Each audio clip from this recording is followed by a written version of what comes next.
तुमच्या लहान बाळांना किंवा लहान मुलांना ताप आला असेल तर या पुढच्या 4 गोष्टी तुम्हाला अवॉइड करणं गरजेचं आहे.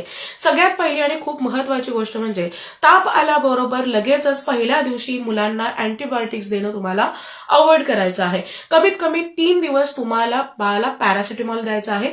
सलग 3 दिवस पॅरासिटामॉल देऊन सुद्धा बाळाचा जर ताप राहत नसेल तर त्यावेळी डॉक्टर स्वतःहून तुम्हाला अँटीबायोटिक्स प्रिस्क्राईब करतात. जेव्हा बाळाला ताप येतो तर त्यावेळी शरीरामध्ये काही ना काही इन्फेक्शन चालू असतं आणि त्या इन्फेक्शन विरुद्ध लढण्यासाठी बाळाचं शरीर हे तापमान वाढवतं, म्हणजेच बाळाला ताप येतो. तुम्ही लगेचच जर अँटीबायोटिक्स देत असाल तर हे काही साईड इफेक्ट्स आहेत, म्हणजे जसं की बाळाचं डायजेशन मंदावणं, इम्युनिटी कमी होणं किंवा एका स्टेज नंतर या अँटीबायोटिकचा सुद्धा फारसा फायदा न होणं, या सगळ्या गोष्टी होऊ शकतात. दुसरी गोष्ट म्हणजे तापामध्ये बाळाला भरपूर असं पाणी देणं गरजेचं आहे.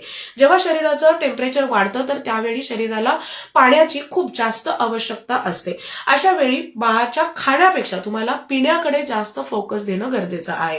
नॉर्मल पाणी तर तुम्हाला बाळाला द्यायचंच आहे. बरं, बाळ जर नॉर्मल पाणी पित नसेल तर त्यावेळी ORS असेल, कोकोनट वॉटर आहे, लेमन वॉटर किंवा मध आणि जे काही लेमन वॉटर आहे हे सुद्धा तुम्ही बाळाला देऊ शकता. फ्लेवर्ड वॉटर तुम्ही करून बाळाला देऊ शकता. पण कॅन मधले, पॅकेट मधले जे काही ज्युसेस आहेत किंवा असे जे काही फ्लेवर्ड वॉटर आहेत हे तुम्हाला अवॉइड करायचे आहे. तिसरी गोष्ट म्हणजे बऱ्याचदा ताप आल्यानंतर आपल्याला वाटतं की बाळाला खूप जास्त थंडी वाजते आणि म्हणून मग मोठे मोठे ब्लँकेट्स किंवा जाड चादरी घेऊन आपण बाळाला झोपवतो. तर असं बिलकुल करायचं नाही. असं केलं तर टेम्परेचर हे आणखीन वाढू शकतं.